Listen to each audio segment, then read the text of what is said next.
முதல் வாசகம். நீங்கள் உடைகளை கிழித்து கொள்ள வேண்டாம், இதயத்தை கிழித்து கொள்ளுங்கள். இறைவாக்கினர் யோவேல் நூலிலிருந்து வாசகம். அதிகாரம் 2, இறை வார்த்தைகள் 12 முதல் 18 முடிய. ஆண்டவர் கூறுகிறார், இப்பொழுதாவது உண்ணா நோன்பிருந்து அழுது புலம்பிக் கொண்டு உங்கள் முழு இதயத்தோடும் என்னிடம் திரும்பி வாருங்கள் என்கிறார் ஆண்டவர். நீங்கள் உங்கள் உடைகளை கிழித்து கொள்ள வேண்டாம், இதயத்தை கிழித்து கொண்டு உங்கள் கடவுளாகிய ஆண்டவரிடம் திரும்பி வாருங்கள். ஏனெனில் அவர் அருளும் இரக்கமும் உள்ளவர், நீடிய பொறுமையுள்ளவர், பேரன்பு மிக்கவர், செய்ய கருதிய தீங்கை குறித்து மனம் மாறுகின்றவர்.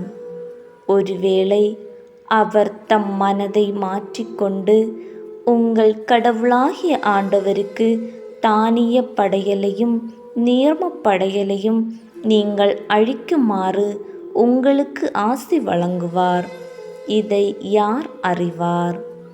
சீயோனில் எக்காளம் ஊதுங்கள், உண்ணா நோன்புக்கென நாள் குறியுங்கள், வழிபாட்டு கூட்டத்தை கூட்டுங்கள், மக்களை திரண்டு வர செய்யுங்கள், புனித கூட்டத்திற்கு ஏற்பாடு செய்யுங்கள், முதியோரை கூடிவர செய்யுங்கள், பிள்ளைகளையும் பால் குடிக்கும் குழந்தைகளையும் ஒரு சேர கூட்டுங்கள்.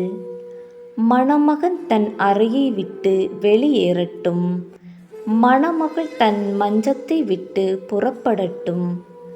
ஆண்டவரின் ஊழியர்கள் ஆகிய குருக்கள் கோவில் மண்டபத்திற்கும் பலிபீடத்திற்கும் இடையே நின்று அழுத வண்ணம், ஆண்டவரே, மக்கள் மீது இரக்கம் கொள்ளும், உமது உரிமை சொத்தை வேற்றினத்தார் நடுவில் நிந்தைக்கும் பழி சொல்லுக்கும் ஆளாக்காதீர் என சொல்வார்களாக. அவர்களுடைய கடவுள் எங்கே என வேற்றினத்தார் கூறவும் வேண்டுமோ? அப்பொழுது ஆண்டவர் தம் நாட்டின் மேல் பேரார்வம் கொண்டு தம் மக்கள் மீது கருணை காட்டினார். ஆண்டவரின் அருள் வாக்கு.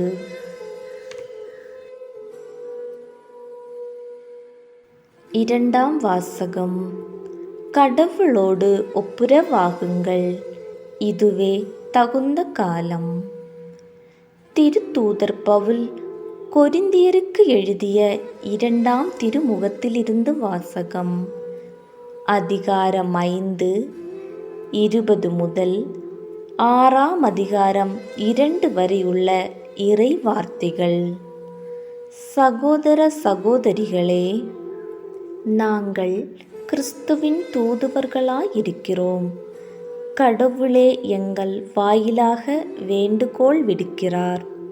ஆகவே கடவுளோடு ஒப்புரவாகுங்கள் என கிறிஸ்துவின் சார்பில் நாங்கள் மன்றாடுகிறோம்.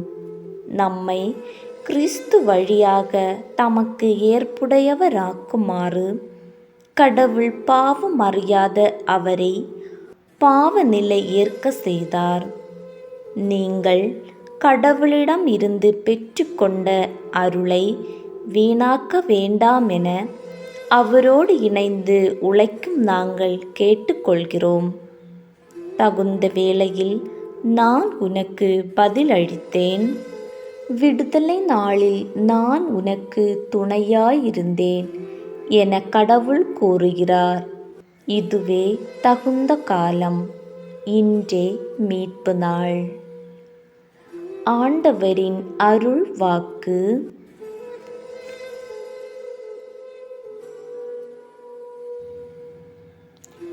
உங்கள் இதயத்தை கடினப்படுத்திக் கொள்ளாதீர்கள்.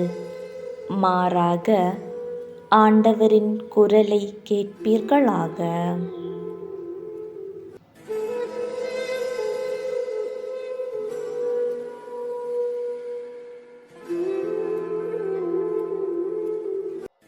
நற்செய்தி வாசகம். மறைவாய் உள்ளதைக் காணும் உங்கள் தந்தையும் உங்களுக்கு கைமாறு அளிப்பார். மத்தேயு எழுதிய தூய நற்செய்தியிலிருந்து வாசகம்.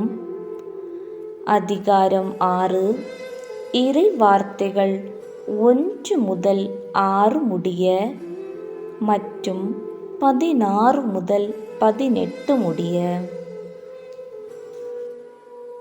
அக்காலத்தில் இயேசு தம் சீடரை நோக்கி கூறியது: மக்கள் பார்க்க வேண்டுமென்று அவர்கள் முன் உங்கள் அறச்செயல்களை செய்யாதீர்கள். இதை குறித்து நீங்கள் எச்சரிக்கையாயிருங்கள். இல்லையென்றால் உங்கள் விண்ணக தந்தையிடமிருந்து உங்களுக்கு கைமாறு கிடைக்காது.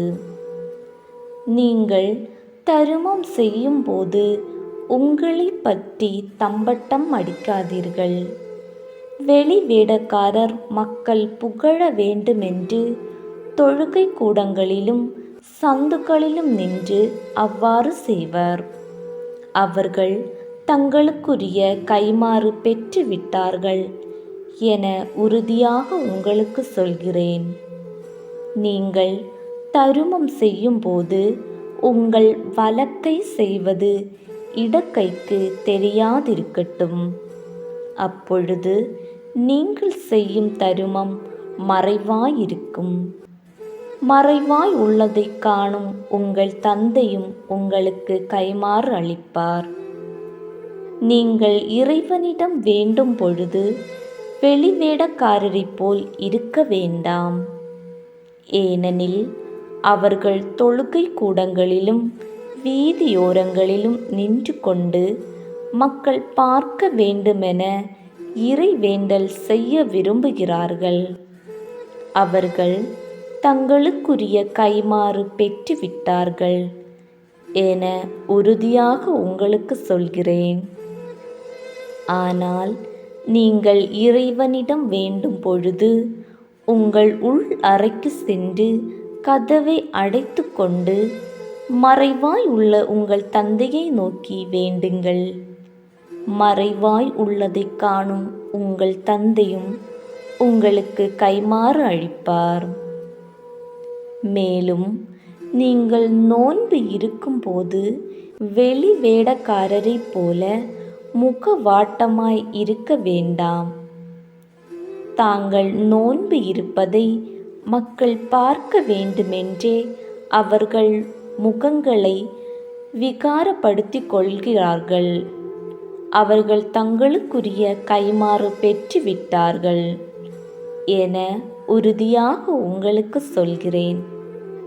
நீங்கள் நோன்பு இருக்கும்போது உங்கள் தலையில் எண்ணெய் தேய்த்து உங்கள் முகத்தை கழுவுங்கள். அப்பொழுது நீங்கள் நோன்பு இருப்பது மனிதருக்கு தெரியாது.